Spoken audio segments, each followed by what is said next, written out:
y se acerque ya el final. Aún así te seguiré cantando por 10.000 años y la eternidad.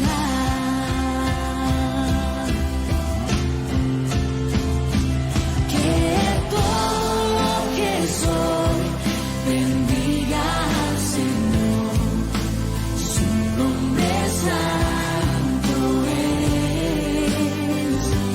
Con todo mi ser cantaré, su nombre alabaré.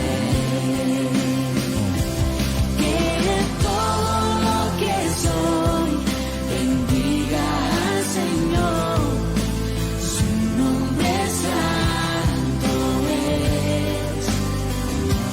Con todo mi ser.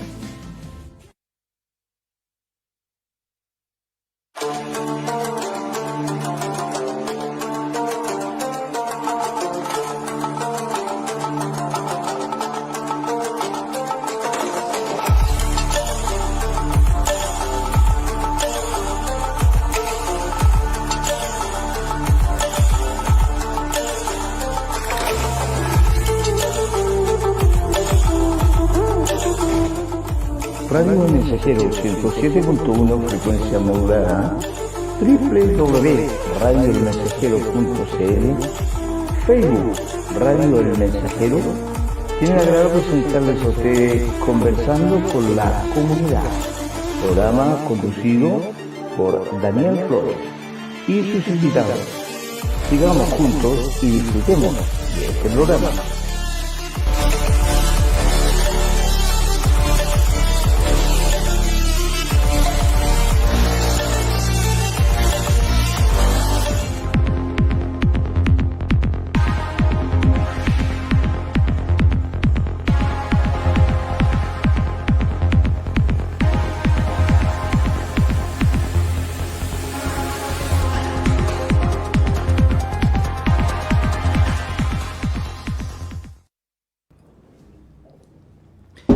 ¿Qué tal? Buenas tardes.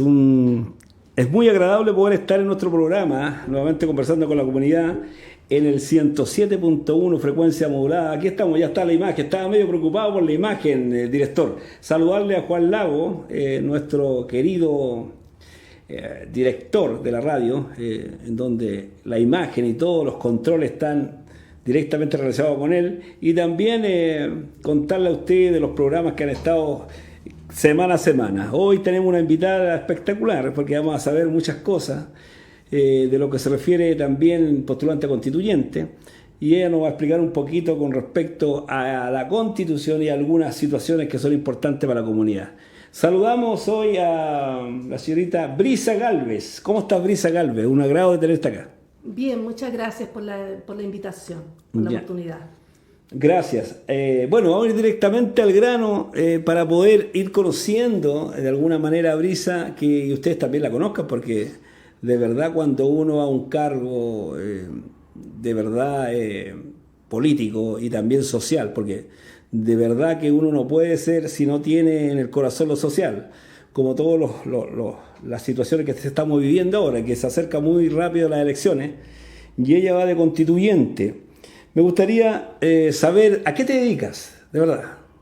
Me dedico, bueno, yo soy funcionaria de la salud, soy trabajadora del Hospital Barros Luco ya hace 20 años y me ejerzo como técnico paramédico hace 30 años. Hace 30 años. Sí, ¿En algún sector años solamente o hay estado en diferentes hospitales o empresas, digamos que... Mira, partí en el Hospital FACH hace muchos años, recién. Después el hospital parroquial de San Bernardo y bueno, después en el hospital de San Miguel, el hospital Barros Luco, y ahí ya me quedé, ya soy una funcionaria titular y por lo tanto me ha tocado ver las dos caras de la moneda, lo que tiene que ver con los distintos sistemas de salud. Perfecto. Uno más acomodado y uno con más al debe en lo que tiene que ver con recursos. Ah, perfecto. Y también, bueno, me dedico a la dirigencia, soy dirigente del Hospital Barros Luco, de la FENAD del Hospital Barros Luco, y también soy presidente de una Federación Nacional de la Salud. Claro que ahora con la postulación de la constituyente tuve que suspender las dos funciones para poder candidatear. Postular. Ah, sí, al perfecto. Distrito 13. Oye, hay mucha diferencia cuando tú de alguna forma trabajas en lo público y en lo particular y otras cosas, se generan esas situaciones que de repente uno dice como funcionario, oh, ¿qué diferencia hay entre esto y esto? Claro que sí. Los recursos, se nota que se inyectan más recursos a la parte privada, y la parte pública está muy al debe. Es demasiada la demanda. A lo menos que en el Hospital Barros Luco absorbe una población importante de enfermos, y de repente no da abasto para atender tanto la capacidad instalada del hospital y el recurso humano también, sobre todo con el tema de la pandemia. Ah, sí, te ha tocado fuerte la situación de la pandemia. Imagínate todas las personas que han tenido que estar en los recintos, digamos, hospitalarios que están saturados. Digamos, ¿ustedes se saturaron con respecto a este tema o no estuvieron? Sí. Bueno, la primera ola, yo estuve muy de cerca con el tema porque, como te digo, como dirigente nacional estuve viendo la necesidad y la falta de insumos que habían al principio en la pandemia, y se generó efectivamente porque se compraban al extranjero. Entonces, como en el extranjero le dan prioridad a las grandes potencias, acá en el hospital al menos no habían, y estaban tratando de ahorrar en el insumo, pero en desmedro de la salud de los trabajadores. Entonces fue un tema muy, muy grave que nosotros intercedimos ahí, y después de a poquito fueron soltando los insumos para que no le faltaran y no se enfermaran más los trabajadores, porque igual se enfermaron mucho por ese gran detalle de que le faltaban para poder dar la atención, cambiárselos como correspondían, porque había escasez. Sí, afectó bastante. Y después de la primera ola vino la ola de todas las prestaciones que no se habían brindado por el tema de la pandemia, porque todo era COVID. O sea, todas las otras patologías en ese momento no eran atendidas, y eran suspendidas las atenciones, y también generó grandes problemas. Por lo tanto, los trabajadores igual han estado la primera ola, la segunda ola que viene siendo de las otras prestaciones, y ahora la ola del COVID nuevamente. Entonces hay una sobrecarga laboral y un desgaste psicológico. Qué valentía. Yo tengo que felicitarlo a usted porque depende de las vidas de las personas, y usted el compromiso que han tenido durante tanto tiempo, durante toda la vida, porque hay que tener vocación para estar en esta situación de profesión, porque las condiciones aquí no valen. Digamos, uno de repente en ciertas empresas o departamentos que uno elige, hay una situación de condición. Lo que me pagan, yo hago mi pega, pero acá, con toda la problemática, con todo lo que es saturación porque ustedes trabajan en turno, también trabajan en desarrollo, no trabajan solamente, tienen que estar las 24 horas, o sea, 24/7. Esa situación tiene que ver con una convicción. ¿Cómo tú puedes responder a esa situación de convicción? ¿Cómo nace en ti, en tu corazón, el poder ser servidora en este aspecto? Es que esto se lleva, yo creo que se nace. Y yo creo que uno de los grandes problemas que nosotros tenemos ahora, no solamente en la salud pública, sino que en general los funcionarios públicos, es tener vocación de servicio.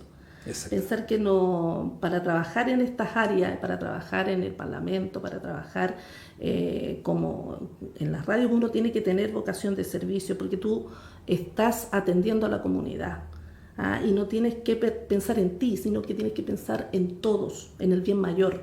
Exacto. Y para tener vocación de servicio, nosotros no es el fin del lucro, no es el fin del lucro. Y así tiene que ser en todo orden de cosas que tenga que ver con el sistema público y el Parlamento en general.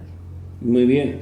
Oye, cuéntame también, ¿cuál es el motivo que te impulsa a postularte de constituyente? Porque podría haber sido concejal, podría haber sido gobernador o alcalde, y de repente uno dice, bueno, de verdad, creo que por este lado quizás es mi visión para cumplir la visión para cumplir misión. Y por este lado puedo yo a lo mejor entregar lo que llevo dentro. ¿Cómo fue esa decisión? Mira, la decisión fue como de último momento, porque igual estaba esperando cuáles iban a ser los candidatos, pero la verdad que me motivé en el último momento cuando vi que efectivamente se estaba empezando a renunciar parlamentarios que habían votado incluso por el rechazo de una nueva constitución. Ya. Y la verdad que la lucha social igual se dio en las calles espontáneamente. El pueblo salió a marchar sin colores políticos, porque así fue. No fue con ninguna bandera política, porque también el rechazo también era a cómo durante los 30 años, independiente del gobierno de turno, se habían llevado las cosas y en desmedro de toda la ciudadanía. Entonces, efectivamente, decidí postularme a constituyente y no a concejal ni a alcalde, porque creo que hay cosas que se tienen que cambiar en la Constitución. Que no se van a poder hacer ningún cambio si, por ejemplo, yo voy alcalde, no se puede generar un cambio, por ejemplo, en el tema de la salud, que eso para mí es lo más importante de todas las demandas sociales como trabajadora de la salud, que la salud efectivamente sea un derecho en la nueva Constitución, porque en estos momentos no lo es así en la Constitución actual. Y habiendo salud, hay vida, hay trabajo, exacto, hay de todo. Entonces es súper importante que uno de los pilares fundamentales de la sociedad, que es la salud, sea tipificado como un derecho. Qué bueno, qué interesante.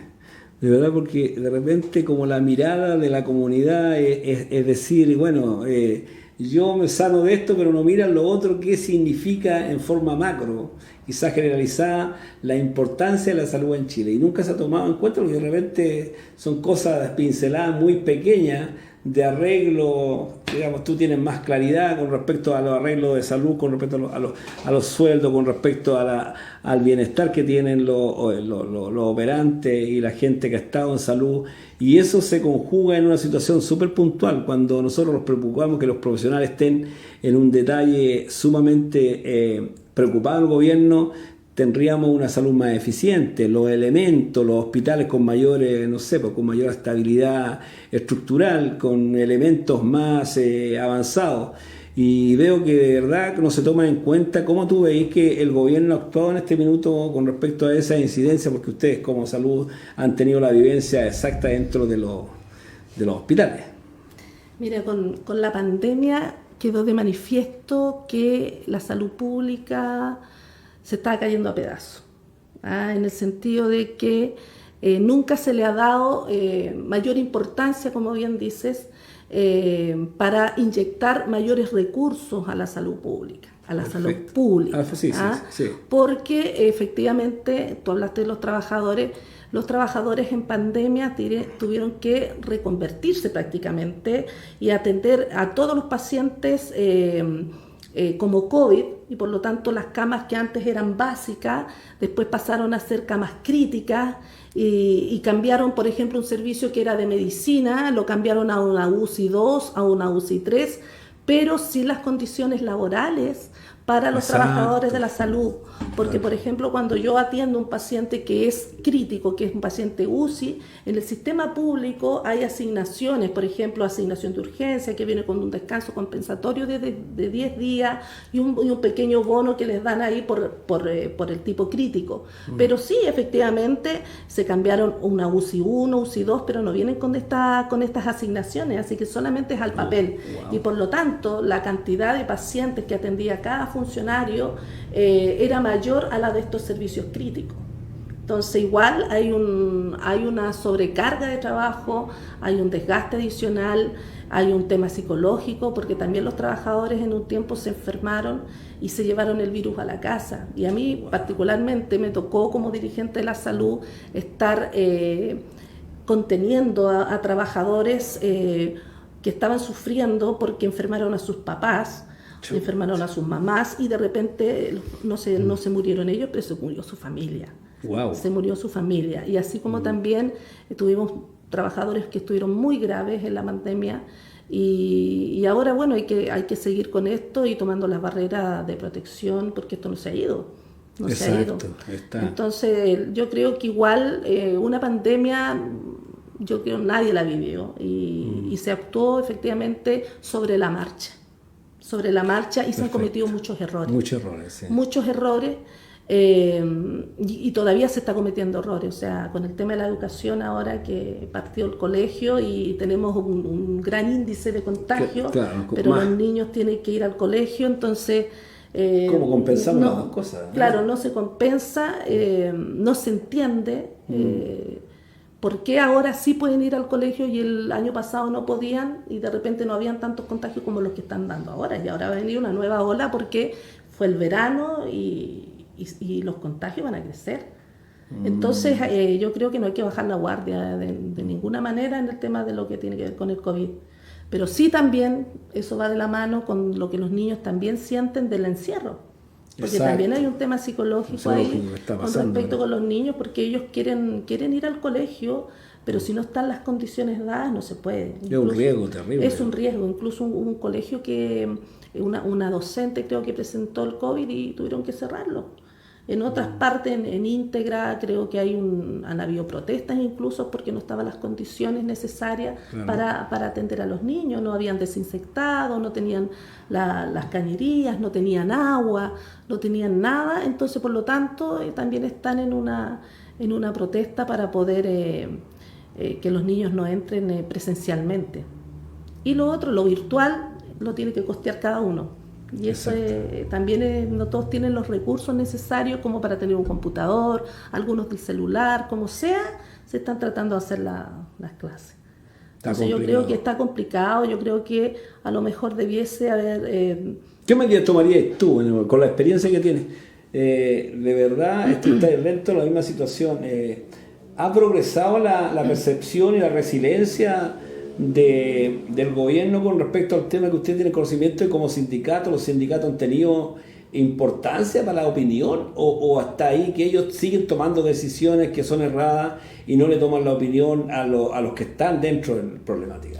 Mira, nosotros el año pasado, yo como dirigente nacional, tuvimos, cuando estaba el subsecretario Zúñiga, nosotros teníamos reuniones todas las semanas, pero era como un muro de los lamentos, decía yo, ¿te parece? Un muro de los lamentos porque era ir, decir las cosas, pero sentíamos que no éramos escuchados a nivel nacional, todos los gremios de la salud, y algunas cosas se lograron sacar, el tema de las residencias, para que los funcionarios no se fueran a sus casas a contagiar a la familia y pudieran estar en un lugar donde ellos se sintieran más cómodos. Seguro. Pero nada es suficiente porque efectivamente los funcionarios no se sintieron igual respaldados porque se sienten agobiados, se sienten cansados. Claro. Entonces creo yo que no se escucha mucho a los representantes de los trabajadores. Se reúnen, sí, como para cumplir de repente con que efectivamente se reunieron, pero que no se toman en cuenta mucho de repente las propuestas que se hacen. O sea, las propuestas como que quedan en el aire, o sea, claro. Es solamente una cosa de emocionalidad. Claro. Por ejemplo, el tema psicológico de los trabajadores, nosotros decíamos que hay que abordarlo y ellos solucionaron que tenían que llamar a un teléfono y así no se aborda el tema psicológico porque tú también tienes que ver el núcleo familiar.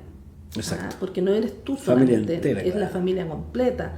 Cuando se afecta, cuando hay un drogadicto, cuando hay cualquier cosa, es la familia completa la que se afecta. Claro que sí, claro. Y uno tiene que abordar integralmente esa atención. Entonces yo creo que igual el gobierno dentro de todo ha quedado como al debe y ha estado solucionando las problemáticas durante la marcha. Complicada la cosa, ¿eh? E incluso ahora el tema de las listas de espera, que tú sabes que alcanza un número impresionante de operaciones que no se han hecho, más de 200 y tantos mil personas que están esperando en su casa, ahora quedaron de licitar nuevamente con clínicas privadas para que puedan bajar el número en la lista de espera. ¿Pero qué significa eso? Inyectar recursos nuevamente del presupuesto 2021 al área privada. Entonces igual por ahí se provoca el déficit hacia abajo. Claro. Chuta, Qué Entonces complicada cosa. esto es ahora en 2021, esto no es, no te estoy contando una historia pasada, esto Exacto. es lo que Este se está punto, dando el ahora. presente. Y también bueno, creo que igual el gobierno en el sentido de que no prioriza las cosas. Por ejemplo, no logro entender que se hayan comprado misiles en esta época, siendo que no estamos en guerra con nadie. Exacto. O sea, ¿y cuáles son las prioridades? Aquí la prioridad es la pandemia. Claro. Y el recurso se tiene que inyectar ahí. Exacto. Es la única forma que podamos salir de esto, es poder ayudar a la gente y ayudar a la gente que ha quedado sin trabajo, porque es mucha. Es mucha gente. Es mucha gente que ha quedado. Entonces la gente dice, pero es que andan todos juntos en el metro. La gente tiene que salir a trabajar. Exacto. La gente tiene que Hay una salir a necesidad trabajar. Hay constante. una necesidad. Claro, Distinto es si hay una fiesta y están todos, Claro. es otra cosa. Pero yo tengo que levantarme y tengo que salir a trabajar y tengo que usar el transporte público. Eso. Entonces ahí ¿cómo lo hace? Exacto. Distinto es los sectores acomodados que van los niños al colegio y la atención es más personalizada a un colegio que es de público y que la atención no son personalizadas. Claro. Hay distintas realidades. Mucha realidad. Oye, otra pregunta que me hizo un auditor. Dentro del programa de la lista de trabajadores revolucionarios, ¿cuál es la demanda que más te identifica, digamos? Te identifica. Sí, bueno, he hablado como casi todo el rato de aquello. La demanda que más me identifica como trabajadora de la salud es precisamente que la salud sea un derecho en la nueva Constitución, porque en la actual no es un derecho. En la actual yo tengo la posibilidad de poder elegir dónde atenderme, si me atiendo en el sistema privado o me atiendo en el sistema público. Claro. Pero con la salvedad de que los sectores más acomodados efectivamente pueden optar a la salud privada, que tiene subsidio del Estado, de todos los chilenos, Claro. pero yo, Brisa Galvez, no puedo acceder a esa salud porque no tengo los recursos económicos como para poder atenderme. Por lo tanto, me tengo que esperar hasta cuando me llamen. Y nosotros hemos visto, yo soy funcionaria hace 20 años en el Hospital Barro Luco, y nosotros hemos visto cómo la gente de repente se ha muerto esperando que la llamen. Son años que tiene que esperar en las listas de espera. Son años, y eso es indigno, y eso tiene que cambiar. Claro. Por eso es que yo estoy por un sistema único de salud integral, universal para todos. Perfecto. Que sea sin subsidio a los privados, sino que se unifique un sistema de salud y que sea gratuito como es en otros países. Para todos. Para todos. Y con todos. Que todos podamos acceder a un sistema digno, oportuno y de calidad. Súper. Bueno, estamos en la presencia en la radio, el Mensajero 107.1, el Mensajero, la radio, en nuestro programa Conversando con la Comunidad. Suscríbase a nuestro canal YouTube, en el Mensajero, la radio, y pinchen la campanita para saber de programas en vivo. Descargue la aplicación El Mensajero, la radio, en su móvil, visite la página web radiomensajero.cl, véanlo en Facebook y en la página Radio El Mensajero. Radio Mensajero, las 24 horas siempre junto a usted. Aquí estamos con nuestra querida amiga Brisa Galvez, constituyente, así que ojo con ella, ojo con lo que ella visualiza. Tiene mucha idea con respecto y viene directamente de la salud donde la salud es primordial, como contaba ella, tiene que ver con la vida de los seres humanos, tiene que ver con el desarrollo de los países y el mundo entero. O sea, la salud no es focalizarlo solamente en un estamento, sino que es generalizado. Creo que sin salud no somos nada. Bueno, vamos a la otra pregunta, querida amiga. En el programa también hacen referencia a bajar los sueldos de los parlamentarios, lo que ganan los profesores, la diferencia que hay con respecto a ese punto. ¿Cómo lo ves tú? ¿Cómo visualizas? ¿Y qué nos podría decir de ese tema? Bueno, algunas de las demandas que también se recogieron en la revuelta, como se le ha dicho, es precisamente el descontento de toda la gente de los grandes sueldos que tienen los parlamentarios, que ellos gozan de muchas regalías con el dinero de todos los chilenos. Entonces nosotros vemos cómo el pueblo, podríamos decir, cuenta las monedas para llegar a fin de mes. cómo le cuesta, porque los sueldos son muy bajos. Sin embargo, ellos nunca van a poder ver la realidad de la gente común y corriente, de la gente que es de población, de la gente que se levanta a las 5 de la mañana, de la gente de la construcción, los que van a trabajar con trabajos que son pesados. Nunca ellos se van a poner en los zapatos si ellos tienen esos tremendos sueldos, mundo, claro, que es otro mundo, que son con todos los impuestos que nosotros pagamos. Entonces, para ser un parlamentario, ellos tienen que tener vocación de servicio. Y yo siempre he dicho lo mismo. Yo soy funcionaria pública, por lo tanto yo tengo que tener vocación de servicio para atender en salud. Y el sueldo tiene que ser acorde a mi función. A mi función, pero no un sueldo que sea tan extraordinario, que sea prácticamente una burla al pueblo. Porque los sueldos oscilan entre 9 millones, más los gastos de movilización, y más los gastos de oficina que ellos tienen, ascienden casi a 20 millones por parlamentario. Entonces eso es un robo, podríamos decirle, al pueblo. Y eso tiene que bajar. No puede ser que ellos tengan tremendos sueldos millonarios porque están cómodos. Cuando ocurra un cambio en que los parlamentarios se bajen los sueldos, va a ser la forma en que va a empezar a llegar gente que sí quiera trabajar por convicción, por vocación de servicio. Exacto. Por eso para mí es importante que se les baje. Ese punto es súper importante, y de hecho ha entrado gente al Parlamento que han dicho nosotros vamos a bajar la dieta, y al final no han bajado nada. Claro, se acomodan después. Se acomodan. Entonces eso tiene que terminar. Al igual que el tema de las pensiones vitalicias, que también es un tema que también ha salido en las demandas, porque los expresidentes también se les paga un sueldo, y lo mismo que te un sueldo, sueldazo, ¿no? Claro. Entonces, ¿de qué se trata esto?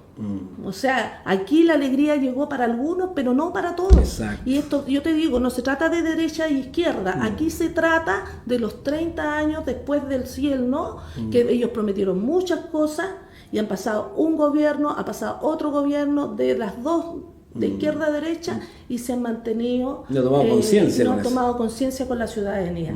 Entonces, cuando empezamos a pedir, queremos esto, queremos lo otro, nos ponemos poco serios. No se trata de ser poco serios, pero si a ti no te están dando la posibilidad de ganar un sueldo digno para llegar a fin de mes, y que los chilenos no tienen capacidad de ahorro.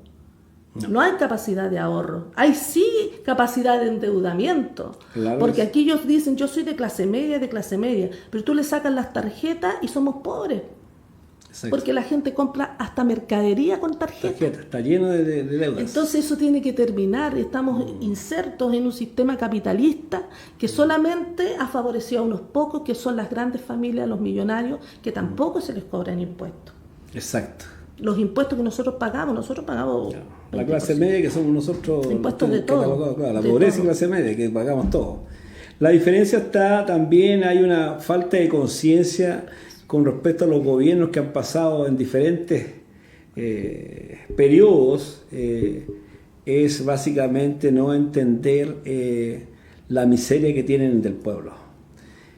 Tú ves que las jubilaciones, un desastre, 150.000 pesos, los viejitos 100.000 pesos. Entonces, a lo mejor ni siquiera ellos, con la conciencia y el dinero que han ganado, han podido entender de poder hacer leyes para subir toda esa falta de miseria, la miseria que tienen abajo, para que suban todos esos sueldos. Un sueldo normal en cualquier trabajo te pagan 350.000 pesos, 400.000 pesos, que te le va en la locomoción, y todo el mundo ha subido, o sea, toda la carestía con respecto a lo que tú compras. Una bebida vale 1.500, y así vas viviendo tú, que un kilo de pan ya te vale casi 1.000 y tantos pesos.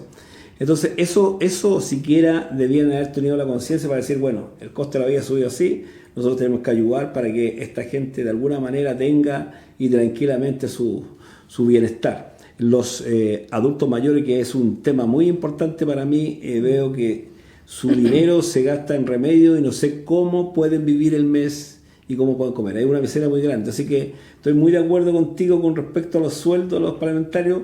Quizás los parlamentarios con esos sueldos deberían tener conciencia y haber arreglado a la gente que verdaderamente se tienen. Para eso los sostienen ahí. Se sostienen, digamos, de alguna manera por la decisión del pueblo, de la gente, que los mantienen en esos cargos, pero no hay conciencia con respecto a la comunidad. Entonces ese es el descontento, y cuando se produce este rompimiento social es por toda esa olla de presión que tienen de muchas necesidades entre la educación, lo que es la salud, lo que son los sueldos, lo que es AFP. Si tú empezás a juntar, hay un detalle muy grande. En términos general, ¿cómo ves toda esta situación que te planteo yo? ¿Estamos de acuerdo con esas situaciones que los parlamentarios no pueden haber tenido la conciencia suficiente para haber arreglado toda esa situación? ¿O los parlamentarios de repente se olvidan de que la gente los puso ahí y que la gente después pasa a ser un número solamente? Mira, yo primera vez que estoy en política, y he visto el descontento de la gente cuando he salido ahora a hacer campaña, a entregar flyers. Hay gente que ni siquiera te quiere escuchar, porque ellos dicen son todos lo mismo, cuando llegan arriba se olvidan, porque ese es el descontento de la gente. Claro. Y es válido, porque yo lo he sentido también, y uno siente que realmente ellos no tienen probidad, no trabajan con probidad, no trabajan con la transparencia que nosotros quisiéramos que fuera. Nosotros necesitamos gente que realmente se ponga en el lugar del otro, porque eso no ocurre. No ocurre. Tú nombraste a los viejitos, a los ancianos, mayores, a los adultos mayores, gente de trabajo. Yo tengo mi padre, tengo mi madre que son mayores, y sé las pensiones que ellos ganan. Porque eso también fue un engaño que se les hizo a todos los trabajadores.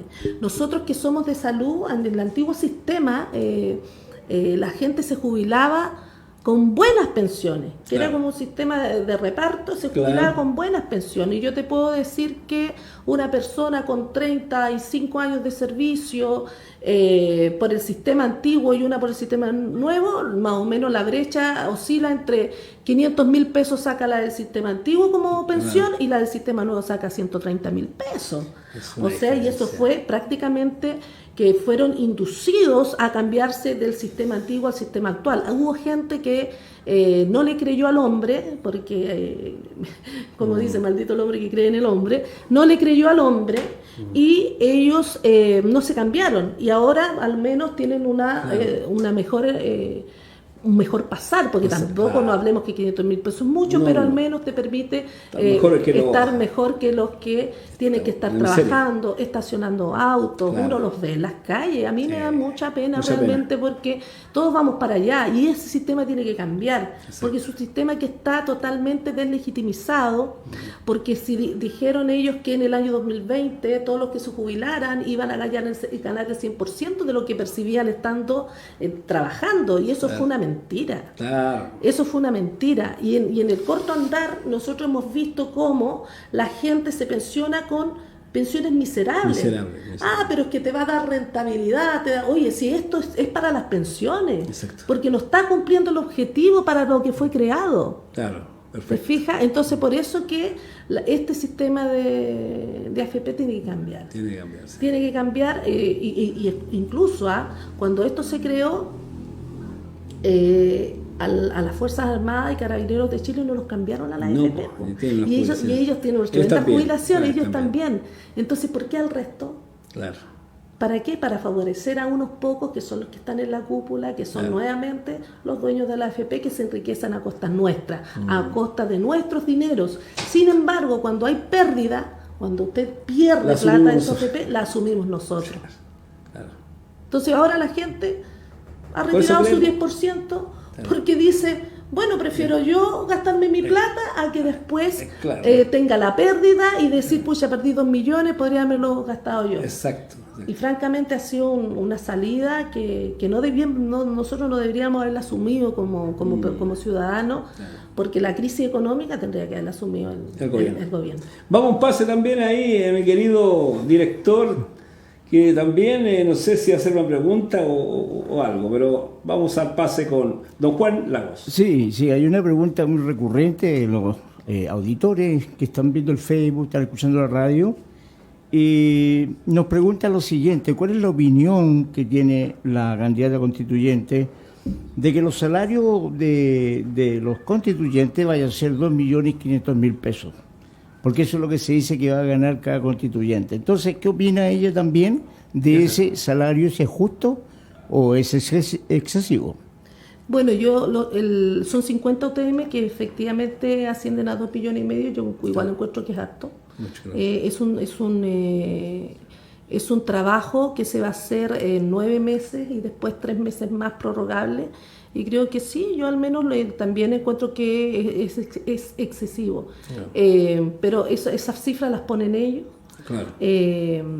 Por eso a mí me gustó postularme a constituyente, porque esto tiene un principio y un final. Es un año y después me vuelvo a mis funciones. Pero sí, yo creo que todo... Y por eso de repente pasa que la gente se postula y yo no me postulo por esto. No me postulo por la plata. Claro, por tu trabajo que lo siento. Yo me postulo porque creo que nosotros somos quienes estuvimos en la calle y tenemos que generar un cambio. Esas cifras las ponen ellos. Creo que todo eso tiene que cambiar.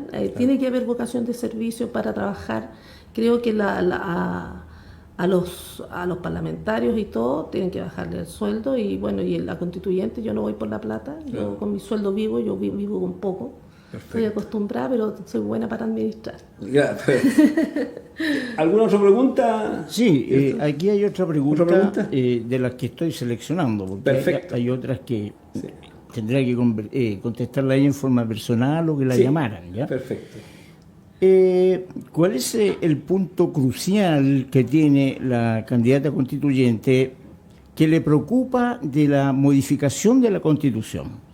Porque también hay mucha gente que está preocupada de que qué pasa con la familia si se anulan o se reemplazan algunos artículos vigentes. ¿Qué pasa con la familia en sí? ¿Qué pasa con los padres que pueden perder la patria potestad sobre sus hijos?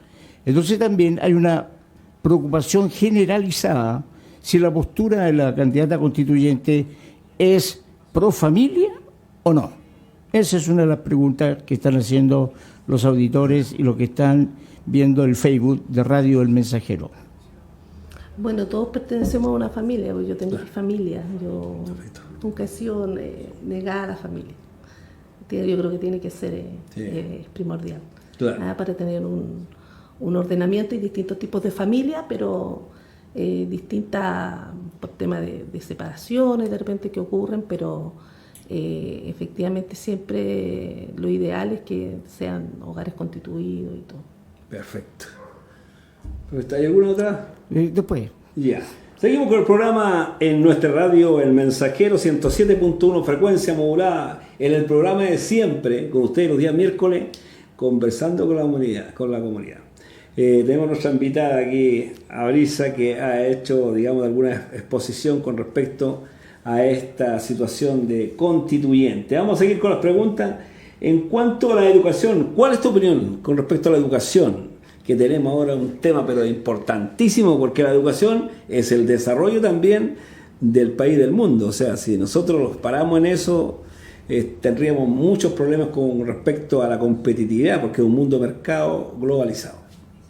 Sí, mira, la educación es otro pilar fundamental de la sociedad, y también es un tema que debe quedar también establecido como derecho en la Constitución, porque me ha tocado en carne propia vivir el tema del endeudamiento de los jóvenes, que mis mismos sobrinos de repente están endeudados con el tema del CAE.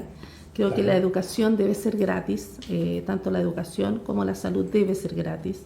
Creo que a los profesores se les debe dignificar más su trabajo, porque ellos no tienen muy buenas remuneraciones, los profesores, y para poder hacerse un sueldo ellos tienen que ir de un lugar a otro buscando horas para poder equiparar sus ingresos. Equiparar sus ingresos y además llegar a sus casas a revisar pruebas y planificar para el otro día. Entonces, la educación en Chile está al debe. En otros países, en Argentina, la educación es gratis. Yo no entiendo por qué aquí en este país no puede ser gratis. Yo creo que sí se puede buscar de alguna forma recursos para que la educación se pueda impartir gratis, como por ejemplo cobrarles un impuesto a las grandes fortunas. Yo creo que se podría suplir bastante la necesidad y terminar con el CAE, condonar las deudas del CAE. Yo creo que eso es un daño muy grande que se le ha hecho a los jóvenes de hoy en día, porque no pueden estudiar tranquilos. Exacto. No pueden estudiar tranquilos, y se supone que cuando uno estudia tiene que estar concentrado en lo que estás haciendo, y con las deudas no da para más. Entonces la educación tiene que ser también un derecho en la Constitución. Son derechos que tienen que estar garantizados en la Constitución. Exacto. Claro. Porque imagínate tú que se logre que la educación y la salud sean un derecho, que son dos cosas importantes, pilares fundamentales. Imagínate tú cuánto dinero te entra en tu bolsillo sin tener que pagar eso. Exacto.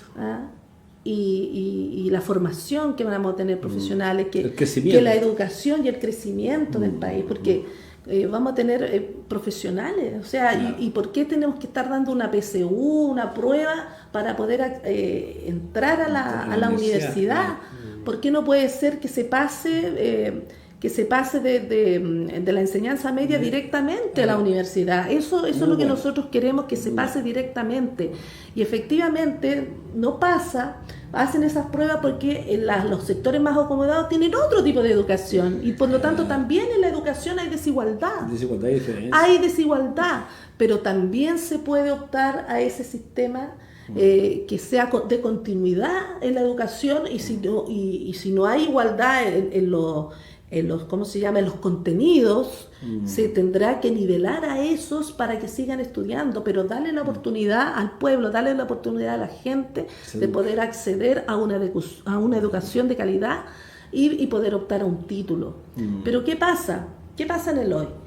Que hay muchos profesionales, mucha gente que con mucho esfuerzo ha estudiado una carrera y están trabajando en lugares que no están desempeñándose como tal porque no les dan la oportunidad, porque les piden experiencia. Entonces yo digo, ¿cómo voy a tener experiencia si yo recién estoy titulándome?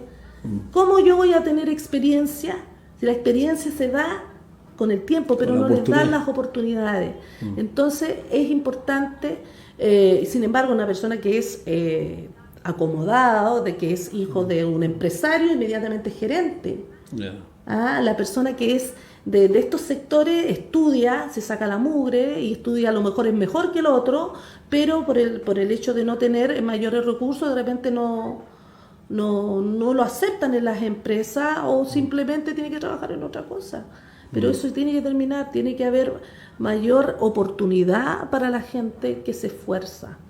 Y la educación tiene que ser un derecho garantizado constitucionalmente, para que todos puedan desempeñarse en lo que quieren. Me parece sumamente bien.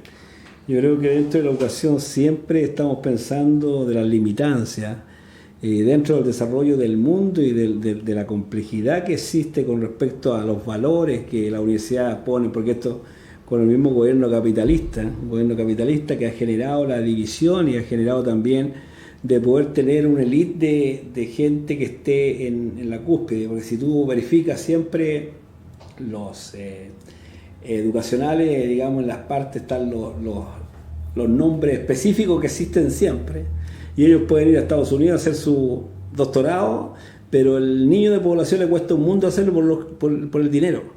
Y dentro de eso, cuando tú planteas que cuesta tanto estudiar, claro, porque tú tienes que trabajar además de estudiar. Entonces, cuando tienes que pagar esa cantidad de plata que te pide la universidad, ya tienes otra preocupación en donde eficientemente y mentalmente tus capacidades se envuelven en una problemática que conjuga el poder, el rendimiento de ellos limitado. Entonces, por eso, en el fondo, cuando uno plantea que la educación tiene que ser gratuita, y debe ser como lo planteamos, de cuarto medio, el chico buscar su vocación, llegar a la universidad, bueno, a lo mejor no se generó y eligió ingeniería comercial y no dio, a lo mejor que tenga la oportunidad de cambiarse a otro lado, pero salir profesionales. Yo creo que las oportunidades con respecto a eso sería muy bueno, porque los países de desarrollo tienen esa metodología de poder dar la gratuidad y dar la oportunidad para que el país crezca en base a la educación. Un país sin educación no progresa. Así es. Y eso es lo más importante. Bueno, qué bueno, estamos de acuerdo con lo que hemos conversado, ¿no? Ahora te voy a hacerte una pregunta con respecto a lo que tú haces. ¿Ah? Perfecto. Defíneme tú, ¿qué es lo que es constitución? Defíneme la palabra constitución en sí, la problemática que tú quieres hacer y qué es lo que es constitución. La Constitución, bueno, es importante saber a qué vamos. Exacto. Bueno, la Constitución es la ley principal que nos rige a nosotros como país. Como país. Es como la columna vertebral que nosotros tenemos, que especifica puntualmente los derechos, los deberes que nosotros tenemos como ciudadanos, y también especifica las funciones que tienen que desempeñar cada uno de los organismos públicos. El Poder Ejecutivo, Legislativo, Judicial, el Presidente de la República, los ministros, la Contraloría General de la República, todo se especifica hasta dónde ellos pueden llegar en la Constitución. Exacto. Por eso que es muy importante generar un cambio en algunas cosas para poder abordar y de repente quitar algunas potestades a algunos organismos que de repente se pasan de... Claro. Y, por ejemplo, igual tenemos que ver el tema del Poder Judicial, que también a lo mejor podría ser por elección popular. Porque nosotros vemos que la justicia en este país de repente es ancha para un lado y angostito para el otro. O sea, cuando se trata de gente que es humilde, gente que no tiene muchos recursos, generalmente la justicia es muy ruda con ellos. Pero si tú tienes recursos, ligerito estás afuera. Entonces tiene que ser igual, más equitativo, con igualdad, porque eso no ocurre. No ocurre. Igual que en el Poder Ejecutivo y el Poder Legislativo, que también sean de elección popular, porque nosotros vemos que el Ejecutivo es un poder que es de exclusiva confianza del Presidente de la República. Exacto. Y entonces, al ser de exclusiva confianza del Presidente de la República, de repente ocurren demasiadas atribuciones que no corresponden y que van en desmedro del pueblo. Por ejemplo, si tú presentas un proyecto, de repente te lo rechazan, pasa por el Ejecutivo, pasa por la Cámara de Diputados, el Senado. Y al Ejecutivo no le gustó y lo pasa al Tribunal Constitucional, que también es de exclusiva confianza del Presidente de la República. Entonces, hay cosas que no puede ser el Tribunal Constitucional un cuarto poder.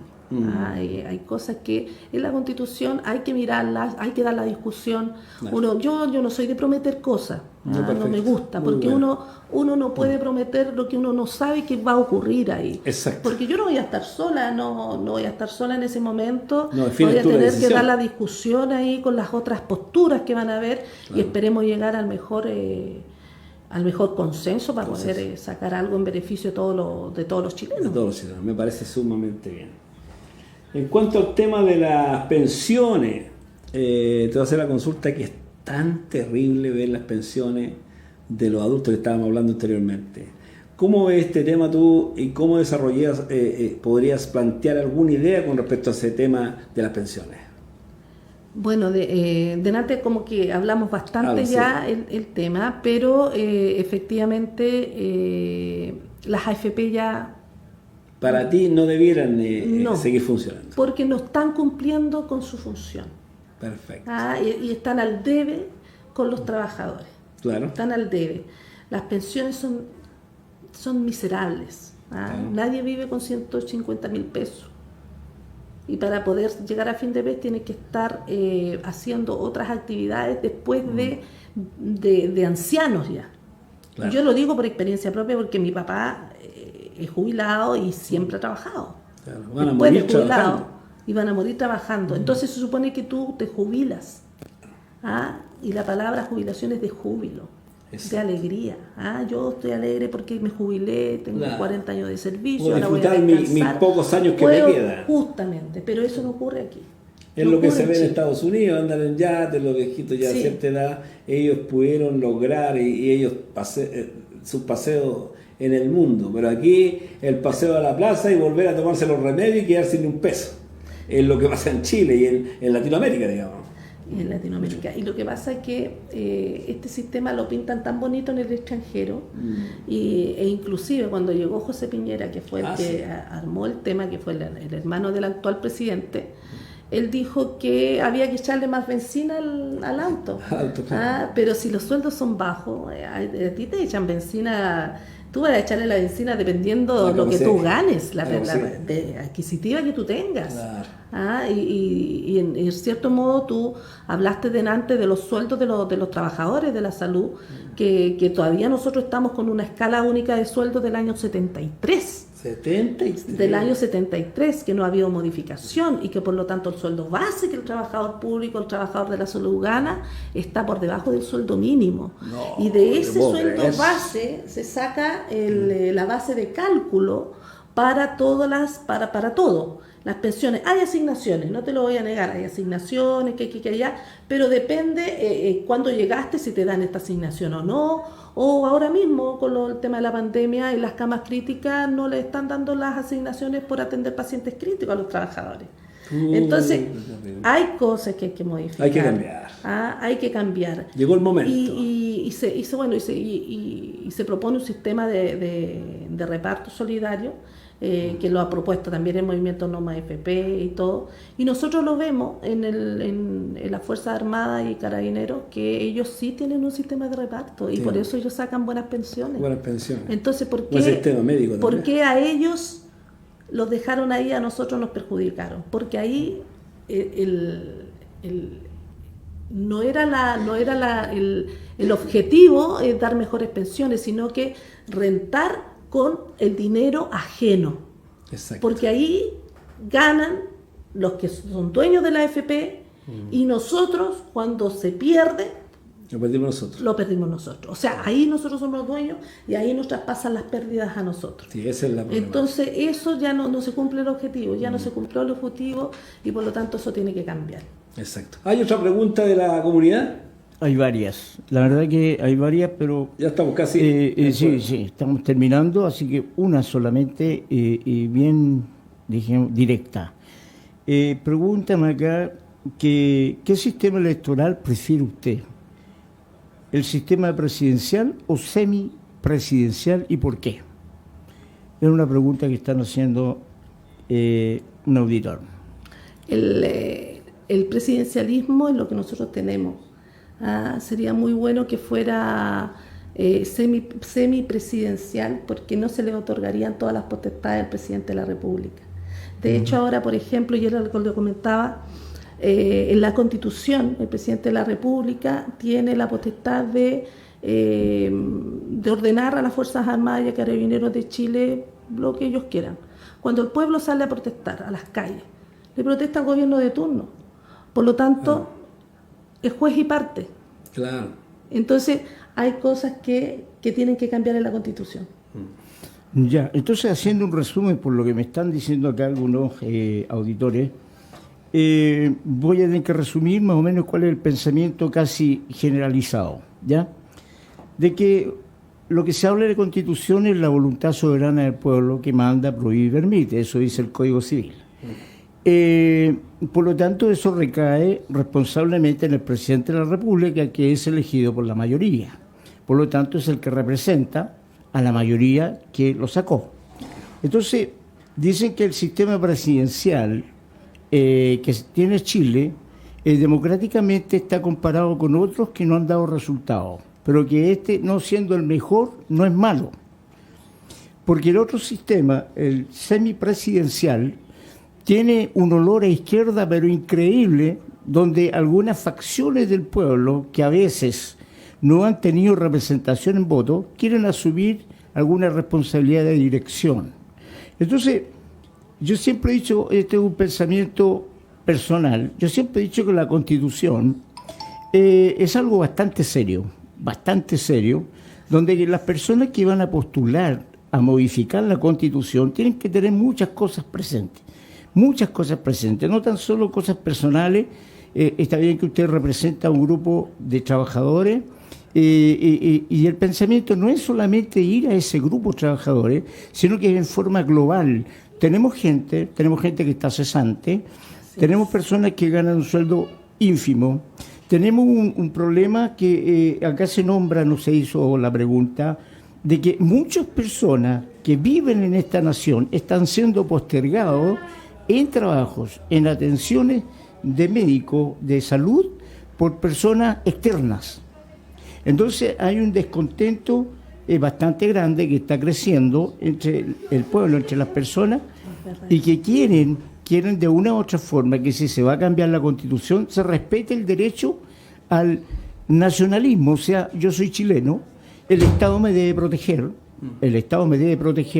debe proteger mi anhelo de ayudarme a cumplir los sueños y todas esas cosas.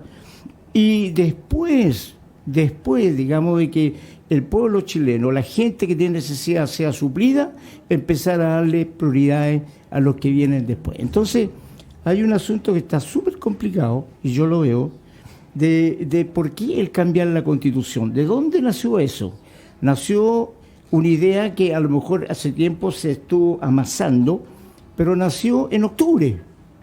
Partieron con una situación, pidiendo algo, exigiendo algo, que se empezaron a agregar otras cosas que no tenían nada que ver con la Constitución, pero se escuchó una voz muy potente, muy organizada, que la gente siguió, que era necesario cambiar la Constitución, y ahí vino, digamos, un revuelo bastante grande, en donde hoy día nos encontramos a punto de llegar a una fecha que hay que votar por que constituyentes que nos representen a nosotros, que tengan el mismo pensamiento cristiano, el de proteger a la gente, el de ayudar, saquemos a la gente indicada, Entonces, yo quiero agradecer mucho y me gustaría que Daniel la invitara de nuevo, porque ha existido ahora algo que hacía tiempo no pasaba, solamente la semana pasada, exacto, con un candidato que tuvimos a alcalde de la Comuna de Los Espejos, exacto, que vino un día martes. Pedro Maya. Claro, Luis Cerey, que hubo un movimiento increíble, la gente empezó a participar, a hacer preguntas, y ahora está pasando exactamente lo mismo. Entonces eso es porque hay interés. Exacto. Quieren escuchar a las personas que proponen, qué es lo que aspiran, y eso es bueno, eso alimenta y eso le da tranquilidad a la gente de saber que los que nos van a representar tienen una idea más o menos uniforme a lo que todo el pueblo quiere. Por mi parte le agradezco que haya estado acá y también a todos los auditores que estuvieron pegados al Facebook, a la radio, y también escuchando la aplicación, ¿no es cierto?, que tiene Radio El Mensajero. Le entrego la batuta. Gracias, doctor. La última pregunta, ya estamos casi, terminamos la hora, los pasó volando la hora, fíjate. Sí. Y una pregunta sumamente importante que he visto yo, que está produciéndose en el país, de contingencia, sumamente delicada. ¿Qué podrías tú opinar con respecto? ¿El agua debe ser pública? Sí. ¿Por qué? Porque es un recurso natural que nos debe pertenecer a todos los chilenos. Perfecto. Tiene que ser pública. Sí, de verdad, en el norte está pasando muchas cosas con respecto a eso. Hay gente también que tiene comprado ríos, hasta playas están comprando, entonces eso no debería ser. Bueno, estamos ya en la última pregunta. Agradecerte, pero montones, Brisa, por estar con nosotros en este programa de todos los días miércoles. Brisa Gálvez estuvo con nosotros, postulante constituyente, ahí todos sus amigos del Barro Luco y de las comunas en donde ella va a estar, le pedimos el apoyo. Creo que es una muy buena visión que tiene, y bueno, y los amigos también apoyarla en sus campañas también, porque esto es mucho sacrificio. Yo conozco el tema porque estoy en lo mismo con respecto a concejal en esta comuna, y cuesta un montón porque hay que idealizar y formar una idea en donde se concluya en un solo propósito, el poder entender la visión personal y hacerla parte de un equipo y de la comuna. Así que dejo los micrófonos, señorita Brisa, para que usted se despida de sus compañeros y amigos y de toda la audiencia que tenemos siempre los días miércoles aquí en Conversando con la Comunidad. Bueno, reitero los agradecimientos acá, la oportunidad a la radio de que nos abran este espacio, porque no en todas partes lo hacen. De hecho, nosotros como prácticamente tenemos pocos recursos, somos autofinanciados, tenemos casi nada, un segundo en la televisión, entonces no estos espacios son importantes, sobre todo porque está escuchando a la gente común y corriente como nosotros. Yo soy una trabajadora de la salud y siento que debemos, y me tomo esto muy en serio, me tomo esto muy en serio. La Constitución es lo que nos va a regir a nosotros de aquí en adelante. Esto se logró y efectivamente, como dice el pastor, esto no fue la protesta primeramente de la Constitución, era salud, educación, vivienda y pensiones. Con eso se partió y después yo no sé tampoco de dónde salió el tema de la Constitución. Exacto. Porque efectivamente por las pensiones, para derogar el decreto ley 3500 no se requiere tener una nueva Constitución. Exacto. Entonces eso también el otro día nos lo dijeron en la feria y yo estoy clara de aquello. Pero ya que salió el tema, efectivamente hay derechos que no están tipificados como tal en la Constitución y hay que dar la pelea. Hay que dar la pelea para que nosotros podamos tener una salud digna, una educación gratis, poder tener viviendas sociales, que eso tampoco lo tenemos. Estamos llenos de edificios por todas partes. Claro. Lo vemos en San Miguel, nosotros ahí estamos llenos de edificios. Entonces, no hay posibilidad para los chilenos. Es cierto también, está bien que lleguen inmigrantes, pero tenemos que también regular eso, quiénes llegan, cómo llegan, y también darle la oportunidad. En el tema de los subsidios habitacionales se vio ahora que se le dio prioridad efectivamente a los inmigrantes por sobre los chilenos y ellos estaban postulando desde mucho antes. Así que muchas gracias y gracias nuevamente por la invitación. Me encanta que haya ruido que la gente hable, que debatan, porque significa que estamos avanzando y significa que podemos lograr el Chile que queremos todos. Bueno, muchas gracias, Bricia Galvez. Para nosotros ha sido un placer poder tener en este programa los días miércoles aquí en el Radio Mensajero 107.1, frecuencia modulada, estas conversaciones de contingencia. Siempre hay algo que llevarle a ustedes, amigos de la comuna de Pedro Aguirre Cerda y de otras comunas que están conectadas a nosotros, un detalle importante en donde podamos entender y educarnos con respecto a las necesidades y a la visión de algunas personas como Brisa, que está como constituyente. Bueno, agradecerle a todos los radioescuchas y a todos los que están siempre en el programa y nos encontramos el otro miércoles aquí a la misma hora en Conversando con la Comunidad. Muchas gracias.